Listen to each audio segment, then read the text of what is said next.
राजधानी दिल्ली स्थित जवाहरलाल नेहरू विश्वविद्यालय परिसर में 5 जनवरी की रात उस वक्त हिंसा भड़क गई जब लाठियों से लैस कुछ नकाबपोश लोगों ने छात्रों और शिक्षकों पर हमला किया। इस मामले ने सोशल मीडिया सहित मीडिया में तूल पकड़ा है।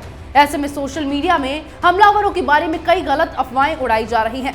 उसमें एक लड़की का नाम सामने आ रहा है। जब कैपिटल टीवी इस मामले की तह तक गया और जो सच्चाई सामने आई वो हैरान करने वाली है। देखते हैं ये रिपोर्ट।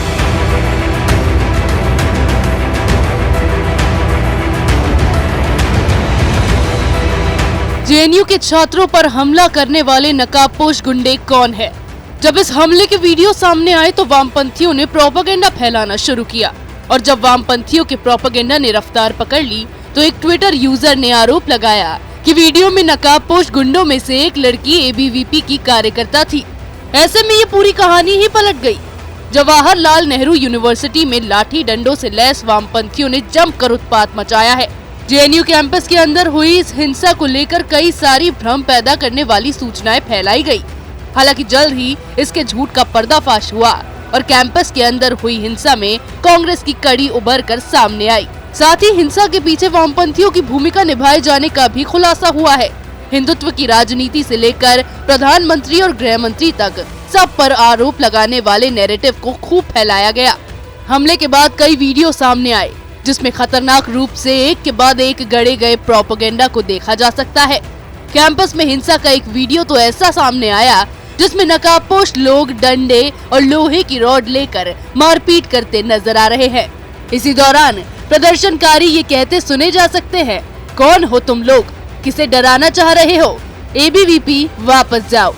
हमले के कई वीडियो सामने आने के बाद सोशल मीडिया पर यह अफवाह जोर पकड़ने लगी कि वीडियो में नकाबपोश गुंडों में से एक लड़की एबीवीपी कार्यकर्ता थी और उस लड़की की तस्वीरें वायरल होने लगी।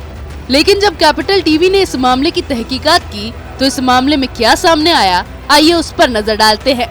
दरअसल वीडियो में जिस एबीवीपी कार्यकर्ता पर आरोप लगाया गया उसका नाम शांभवी है, जो कि खुद हमले का शिकार हुई है।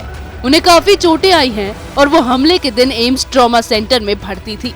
अफवाह में ये दावा इन दोनों लड़कियों के समान दिखने वाले कपड़ों को आधार बनाकर किया गया था जो दोनों ने पहने हुए थे। लेकिन अगर हम नकाबपोश गुंडी की तस्वीर और शांभवी की तस्वीर को गौर से देखें तो जाहिर तौर पर दिखता है कि दोनों की शारीरिक बनावट एक दूसरे से बिल्कुल अलग है। दोनों तस्वीरों को एक साथ देखते हैं तो ये भी साफ होता है कि नकाबपोश गुंडी दाईं ओर से लड़की यानी कि एबीवीपी कार्यकर्ता शांभवी की तुलना में शारीरिक रूप से ज्यादा वजनदार है। इसके अलावा जो सबसे साफ चीज दिखाई देती है वो है उनके शर्ट के चेक पैटर्न में अंतर। जैसे कि बहुत स्पष्ट रूप से देखा जा सकता है कि शांभवी की शर्ट के चेकों की तुलना में नकाबपोश गुंडी की शर्ट पर बहुत छोटे चेक बने हुए हैं। साथ ही चेक का पैटर्न भी पूरी तरह से अलग दिखाई देता है। इसी के साथ दोनों में कुछ और अंतर भी है। दोनों लड़कियों के जूते अलग अलग हैं। अब यहाँ पर ये उल्लेख किया जाना जरूरी है कि आरोप ये है कि ये दोनों चित्र लगभग उसी समय के हैं।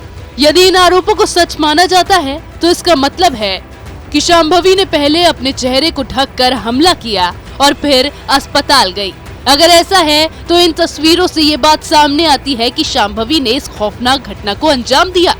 हो सकता है उसने सभी पर हमला करने के बाद और अस्पताल जाने से पहले अपने जूते बदल दिए, क्योंकि नकाबपोश गुंडी स्नीकर्स पहने दिखाई दे रही है और अस्पताल में शांभवी चप्पल पहने हुए है। या फिर रहस्यमयी तरीके से शांभवी ने खुद के चेहरे पर नकाब लगाने और जेएनयू में हमला करने के बाद जाहिर तौर पर एक कलावा पहना, इससे पहले कि वह अस्पताल पहुंचती घायल हो गई।